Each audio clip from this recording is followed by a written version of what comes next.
हमारी flexi number 2 आप लगा लीजिएगा। फ्लेक्सी नंबर 2 बच्चे देखेंगे, हो सकता है कि कुछ बच्चे हंसें, क्योंकि नेचुरल है, बच्चे हैं, वो हंस सकते हैं।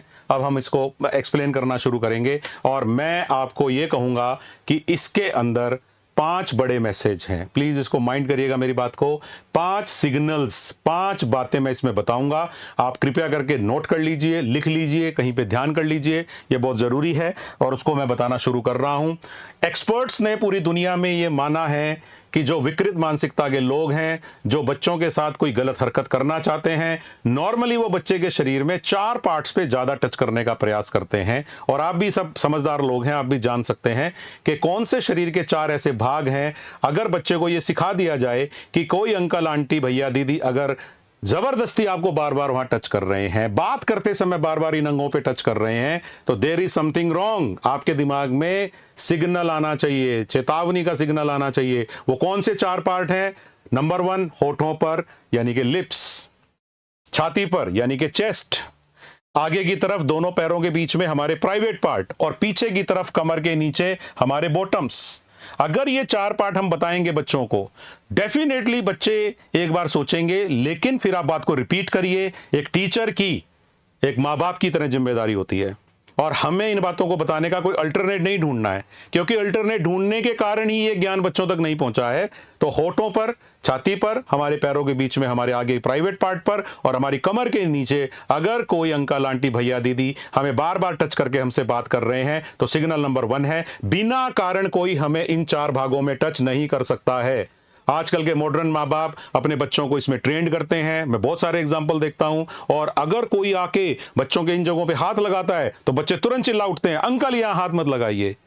ये बहुत अच्छी बात है, ये बहुत अच्छी शिक्षा है और यहीं से हम एक सुरक्षा की शुरुआत कर सकते हैं। मैं समझता हूं जो भी टीचर ये जिस समय बता रहे होंगे, आप बच्चों से रिपीट करवाइए। बताओ बच्चों, कौन से 4 पार्ट हमें सुरक्षित करने हैं, कौन से 4 पार्ट पर कोई बिना कारण हमें टच नहीं कर सकता है। यह बात 2-3 बार बाद आप रिपीट करिए। मैंने देखा है स्कूलों के अंदर, सभी तरह के स्कूलों में मैंने देखा है बच्चे ये 4 पार्ट बड़े इंटरेस्ट के साथ रिपीट करते हैं। लिप्स यानी कि होठ, चेस्ट यानी कि छाती, प्राइवेट पार्ट दोनों पैरों के बीच में और चौथा कमर के नीचे बॉटम्स। जरूर रिपीट करवाइएगा। यह हमारा सिग्नल नंबर 1 था, बहुत इंपॉर्टेंट है। काफी लोगों को तो यही बच्चों से दूर कर देगा जो गलत तरह के लोग हैं। दूसरी बात, हमें बच्चों को अजनबी के रूप में करना पड़ेगा। ये अजनबी, आप देखिए एक बच्चा एक अजनबी के साथ खड़ा है, आप देख सकते हैं। मैं चाहूंगा कि आप हाथ लगा के बताएं, एक अजनबी के साथ बच्चा खड़ा है। वो अजनबी अच्छा भी दिख सकता है, बुरा भी दिख सकता है, फैमिलियर दिख सकता है, भद्दा दिख सकता है, लेकिन ये अजनबी बच्चे को फुसला सकता है। बच्चे, तुम्हारी मम्मी ने तुम्हें बुलाया है, चलो मैं तुम्हें लेने आया हूं। आपके पापा का एक्सीडेंट हो गया है, मैं आपको अस्पताल लेके चलता हूं, चलो मेरी गाड़ी में बैठ जाओ, मैं तुम्हें घुमा के घर छोड़ दूंगा। ये बहुत ज़रूरी चीज़ है। अजनबियों के एक्सपीरियंस अच्छे नहीं हो सकते हैं। आजकल इंस्टाग्राम पे, आजकल फेसबुक के थ्रू बहुत कम उम्र में ही बच्चे जो हैं अजनबियों से संपर्क में आने लगते हैं। ये अजनबी मिलने के लिए कहीं बुला लेते हैं और इसीलिए ये बहुत दिक्कत की बात है। स्कूल वाले बेचारे पेरेंट्स कोशिश करते रहते हैं कि अजनबियों से लोग बच्चे सीधा वास्ता नहीं रखें, क्योंकि उनकी टेंडर एज है, कम एज है। कृपया करके इस बात को आप विभिन्न एग्जाम्पल से एक्सप्लेन करिएगा। आपने भी ये एग्जाम्पल देखे हैं कि अजनबियों ने किस प्रकार के नुकसान कई बार किए होते हैं। इसी में तीसरा जो हिंट है, इसी पैराग्राफ में आपको दिखाई दे जाएगा। 3 चीजों के प्रति बच्चों को जागृत करिए। अनजान कोई ट्रांसपोर्ट का साधन है जिसके बारे में आप कंफर्म नहीं है, कोई अनजान बस, कोई ऐसा पार्क, गार्डन जिसमें आप नहीं जानते कि वहां क्या स्थिति है। टॉयलेट यानी कि उस टॉयलेट को आपने पहले कभी खुद से इस्तेमाल नहीं किया है। अगर कोई अनजान ट्रांसपोर्ट, गार्डन और टॉयलेट हैं, बहुत सारे मामलों में देखा गया है कि ये तीनों चीजें हमारी जरूरत की होती हैं। हम ट्रांसपोर्ट का साधन आने जाने के लिए इस्तेमाल करते हैं, हम गार्डन में घूमने खेलने जाते हैं, हमें टॉयलेट का इस्तेमाल नेचर कॉल के लिए करना पड़ता है। और यहाँ पर अगर हम किसी हाईवे पे जा रहे हैं और अचानक से हमें कोई ढाबा या होटल दिखा और वहां पर एक दूर 100 मीटर दूर, 50 मीटर दूर एक टॉयलेट बना हुआ है जिसके बारे में आप कंफर्म नहीं है, कोई अंधेरा है उस तरफ, मैं आपको एडवाइस करूंगा कि आप इसका ध्यान रखें। ये तीनों चीजें बहुत इंपॉर्टेंट हैं। हमारे बच्चों को अगर हमें सिक्योर करना है, ये बात हमें उनको कहनी पड़ेगी। सुनसान स्थान और अंधेरे, बच्चों को बताइए कि इसमें कुछ एडवेंचर नहीं है, इसमें कोई हीरो बनने वाली बात नहीं है। मेरे मेरे दोस्त वहाँ सुनसान स्थान पे घूम रहे हैं, मैं भी जाऊँगा, मैं भी अंधेरे में जाऊँगा, ये कोई इस तरह की चीज़ें नहीं है जो माँ बाप को एनकरेज करनी चाहिए। कई बार बच्चों की ज़िद के सामने आप लोग हार मान लेते हैं, लेकिन बाद में बड़ी प्रॉब्लम आ सकती है। तो इस पूरी स्लाइड में मैंने आपको 2 हिंट दिए हैं, एक तो अजनबियों के संबंध में दिया है और दूसरा मैंने आपको ये ट्रांसपोर्ट गार्डन और टॉयलेट, अगर ये अनजान है यानी कि आपको उनका पता नहीं है कि ये किस किस्म की हो सकती हैं, और सुनसान स्थान और अंधेरे की बात। अगर आप ये 2 हिंट मेरे पकड़ पाए, मैं अभी तक आपको 3 हिंट दे चुका हूं। हिंट नंबर 1, 4 बॉडी पार्ट्स जहां पर टच एक सिग्नल की शुरुआत करता है, अजनबी के संबंध में दूसरा पॉइंट था मेरा, और तीसरा पॉइंट था सुनसान स्थान, अंधेरा, जैसे कि अनजान, ट्रांसपोर्ट गार्डन, टॉयलेट। बहुत अच्छे से बताइएगा। अब मैं चौथे नंबर के पॉइंट पे आता हूं जो बहुत जरूरी है। अगर आपके घर के अंदर किसी आपके यहाँ कोई रिश्तेदार आए हुए हैं, कोई भीड़ है, कोई समारोह है और आपके लोग उस समय घर में उपलब्ध नहीं है लेकिन वो लोग उपलब्ध हैं, या आप किसी पड़ोस के घर में गए हैं किसी काम से, या आप खुद कहीं बाहर गए हुए हैं जहां पर कि कोई जानने वाले लोग कौन हो सकते हैं? कई बार रिश्तेदार, कई बार दोस्त, और कई बार हमारे आस पड़ोस के लोग, या कई बार हमारे घर में काम करने वाले लोग, हमारे घर में सामान लाने वाले लोग, हमारी दुकान, मेरे पिताजी के बिजनेस पर काम करने वाले लोग। अगर ये लोग कभी आपके आसपास हैं और ये आपसे कहते हैं कि बेटा डरो मत, आप चेंज करना चाहते हो, मेरे सामने चेंज कर लो, कपड़े मेरे सामने चेंज कर लो, ये आपको एग्जामिन कर रहे हैं, ये आपको टेस्ट कर रहे हैं, ये देख रहे हैं कि क्या आप इनके लिए बैड टच करने का सॉफ्ट टारगेट बन सकते हो क्या। तो ये वाली चीज जो है, अगर आप देखेंगे, अगर वो आपके सामने अपने कपड़े चेंज करें, अपने प्राइवेट पार्ट्स को टच करें और आपको भी ऐसा करने को कहें, तो सावधान हो जाएं। बहुत इंपॉर्टेंट बात है, सावधान हो जाएं। यानी कि वो ये एग्जामिन कर रहे हैं कि अगर इस बच्चे को इनके घर वालों ने, टीचर ने, किसी ट्रेनर ने ये नहीं बताया होगा तो मुझे आइडिया हो जाएगा कि इस बच्चे की ट्रेनिंग नहीं हुई है। अगर ये मेरे सामने ही चेंज कर रहा है, मेरे सामने प्राइवेट पार्ट को टच कर रहा है, तो इसका मतलब ये बच्चा ट्रेन नहीं है और फिर आपका बच्चा एक मुसीबत में हो सकता है। हमें हर बच्चे को ये बताना चाहिए। आप बताइए मुझे, क्या ये बात एक्सेप्टेबल है? क्या ये बात कूल है? क्या हम इस बात को एक्सेप्ट कर सकते हैं कि हमारा कोई रिश्तेदार, हमारा कोई जानने वाला आदमी हमारे बच्चों के सामने अपने कपड़े चेंज करे? ये हमारी सभ्यता में, हमारे कल्चर में है ही नहीं। ये बेसिक डिसेंसी हम लोग अपने बच्चों को बचपन से सिखाते हैं, तो ये कोई कैसे तोड़ सकता है? तो इस बात का बहुत अच्छे से हमें सिखाना है। ये हमारा हिंट नंबर 4 था और इस स्लाइड में हमारा हिंट नंबर 5, ये बहुत इंपॉर्टेंट है। Can we focus there? हम उस पर फोकस कर सकते हैं थोड़ा सा।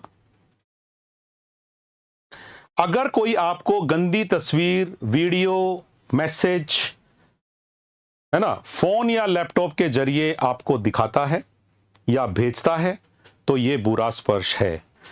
जरूरी नहीं है कि कोई इंसान आपके पास आकर ही आपको बैड टच करे। कुछ लोग अभी कमेंट में पूछ रहे हैं कि क्या पास आकर किया हुआ बैड टच ही बैड टच होता है? आप देखिए, यहां पर एक टैबलेट है, एक फोन है। अगर कोई हमारा जानने वाला इंसान आपको ये कहता है, अरे बच्चों कोई बात नहीं, डरने की जरूरत नहीं है, मैं आपको एक अच्छी चीज दिखाऊंगा, मेरे पास आओ, और वो फोन पे आपको कोई गंदी चीज दिखा देता है। इंडिया में कानून है कि किस एज में क्या चीज अप्रोप्रिएट है। आप जानते हैं अडल्ट मूवी का सर्टिफिकेट दिया जाता है, ए मूवी होती है, वो 18 साल से ऊपर वाले लोग देख सकते हैं। इसका मतलब हमारे देश में एक संहिता है, एक कोड है, और ये कोड बच्चों तक धीरे धीरे पहुंचना चाहिए कि भैया आप लोगों को कोई ये कहता है ये चुटकुला पढ़ लो, ये वीडियो देख लो, ये तस्वीर देख लो, और अपने फोन पे दिखाता है या भेज देता है कि अपनी मम्मी का मोबाइल नंबर बताओ, मैं भेजता हूं, तुम देखो मजे से, और आप बाद में डिलीट कर देना।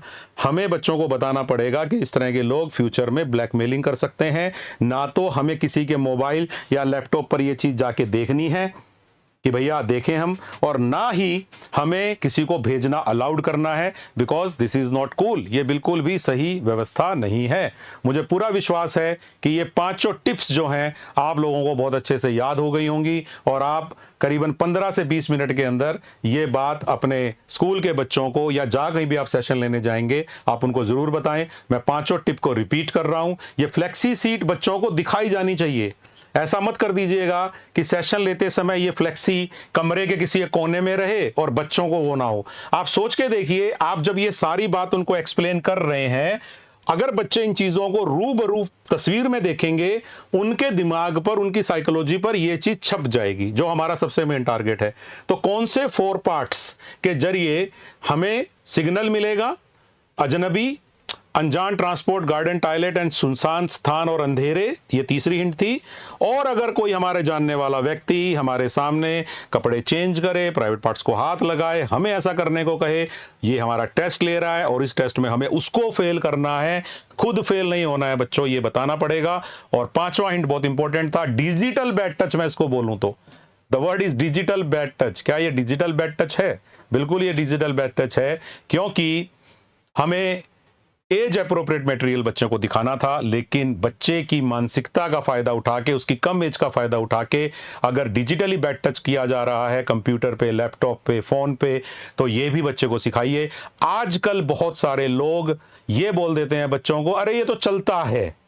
बिल्कुल नहीं चलता है, हमारे देश में ये नहीं चलता है। और बच्चे की उम्र नहीं है, बच्चे को पढ़ना है, करियर बनाना है। इसीलिए मेरी जिम्मेदारी है, आपकी जिम्मेदारी है, हम सबकी जिम्मेदारी है कि ये डिजिटल बैड टच से इस देश के बच्चों को हम बचाएं। चाहे वो सोशल मीडिया के माध्यम से हो रहा हो, चाहे वो स्टोर्ड गैलरी में फोटो दिखाकर हो रहा हो, ये कूल नहीं है और इसका विरोध होना चाहिए। बहुत सारे बच्चे कंफ्यूज भी रहते हैं धीरे धीरे कि भाई क्या होना है। अभी एक सवाल मैं लेना चाहता हूं, है ना? तो अभी एक सवाल आ गया है कि बच्चा बैड टच के बारे में कैसे बात करेगा, उसके बारे में क्या किया जा सकता है। डोंट वरी, मैं आपको इस क्वेश्चन का आंसर जरूर दूंगा। आपके बहुत सारे क्वेश्चन मुझे लगातार मिल रहे हैं, इनमें से जिस जिस सवाल का जवाब मुझे लगेगा कि मेरी प्रेजेंटेशन में नहीं है, आखिर में मैं जरूर दूंगा। लेकिन आप वेट कर सकते हैं अपने क्वेश्चन से पहले, क्योंकि हो सकता है कि स्लाइड नंबर 3 और 4 में आपको जवाब मिल जाए। अभी मैं आपको फिर रिपीट करूंगा, हमने पहली कौन सी स्लाइड देखी थी? हम पिछली स्लाइड पे जा सकते हैं। यानी कि पहली फ्लेक्सी सीट कौन सी थी हमारे पास?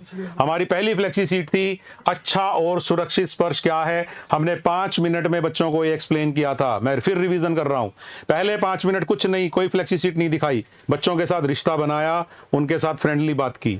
अगले 5 मिनट में अच्छा और सुरक्षित स्पर्श बताया, नेक्स्ट।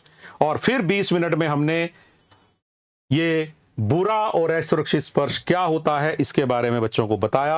आपको मैंने 5 सिग्नल बताए। अगर हिंदुस्तान के, राजस्थान के सभी बच्चों को ये 5 सिग्नल अगर हम बताते हैं, 4 अंगों के नाम, कौन कौन सी जगह खतरनाक हैं, अजनबी से कैसे बचना है, कोई हमें कैसे टेस्ट करता है, और डिजिटल बैड टच क्या होता है। मैं क्यों रिपीट कर रहा हूं?